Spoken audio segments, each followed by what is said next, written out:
But I love the not knowing where the journey's going to go. I love not knowing what the finished painting will look like. I like being surprised.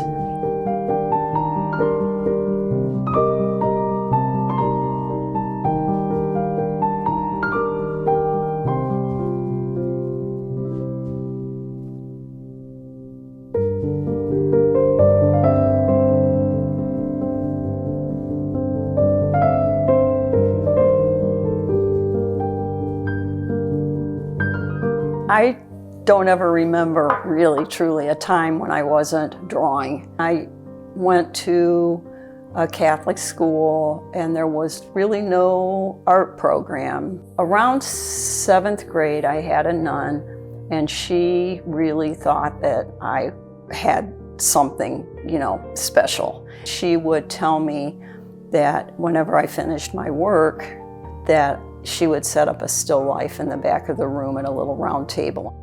I had this sense of being special somehow because of her. I took art classes in high school, and then the decision was, now what will I do with this? This was what I really loved, but those were the days when you could be a nurse or a secretary or a teacher. My parents took me to a commercial art school, and it just didn't feel like me. I didn't feel like I had the kind of aggressiveness that it would take to do that kind of work. So I ended up by default teaching art. I thought I would like it. I loved it. I taught for 30 years in Michigan.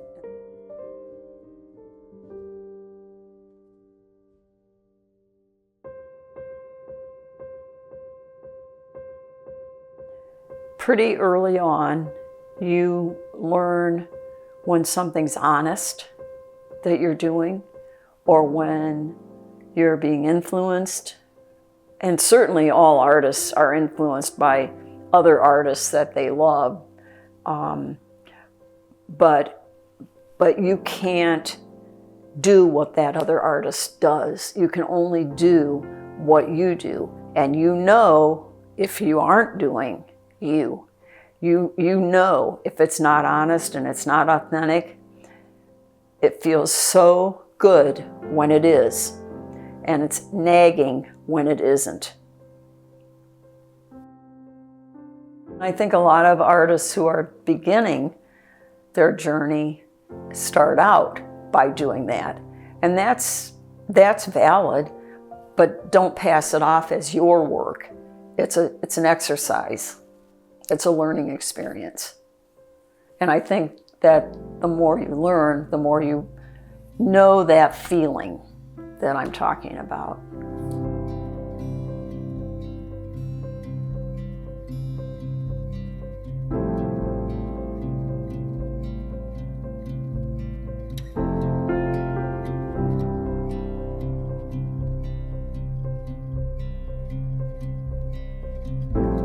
I think it's definitely autobiographical. No one else would know that, probably, but I always feel that whatever comes out is coming from inside of me, and it might be reactions to, my environment, things that have occurred.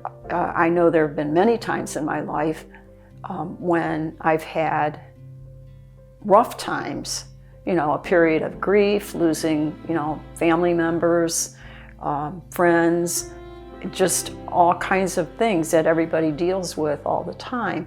And I always knew I could go to my painting and it would take me to a place where I could at least feel in some ways better about what else was going on. They're where I am in my life. I can look back and I can appreciate a painting and maybe even love a painting, and yet I could never make that painting again because I'm not there. That's not who I am. And as I grow and as I mature and evolve and age, what I do is different from what I did.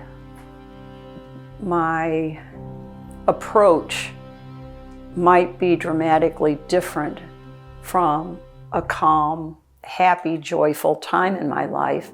I have a painting that I titled Celebration, and you can just see that it's a really happy painting.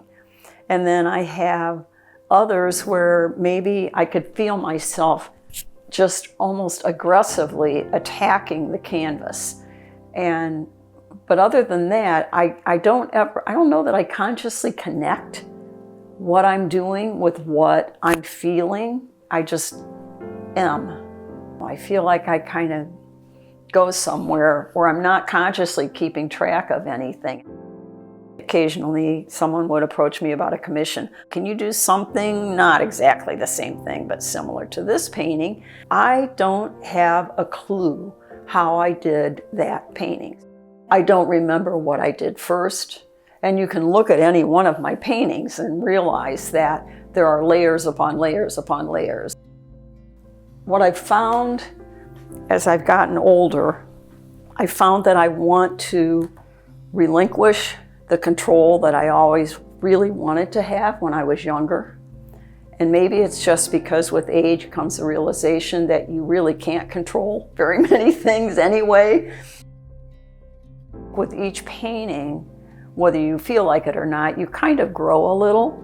You maybe learn something you didn't know before. But I think the best advice anyone can give people who are painting or struggling with their painting is to go in the studio and paint.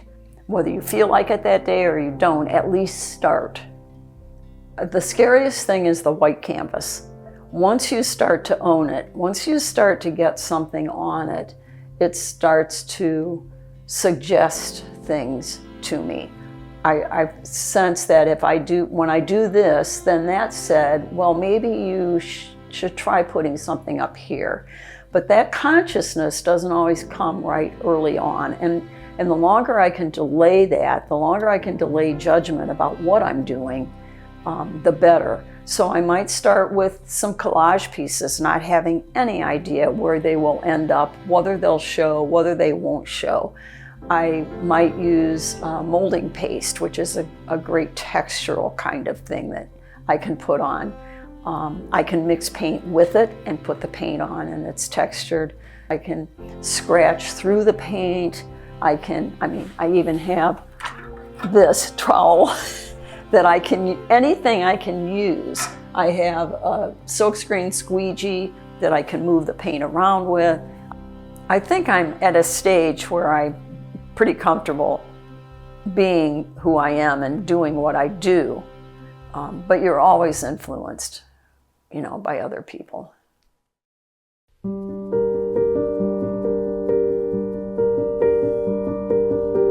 I like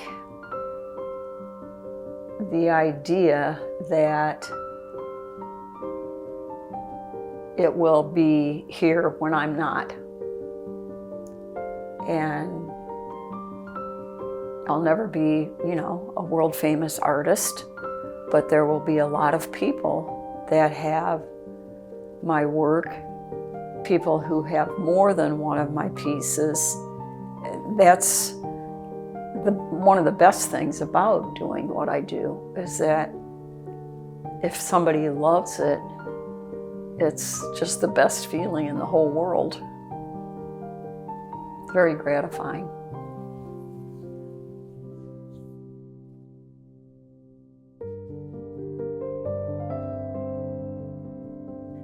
The art that I leave behind will be, for me, a record of my life. My early pieces that have, I hope, grown and matured with me into what I'm doing today, that would be what I would hope would be my legacy. My work grew as I grew and is continuing to grow.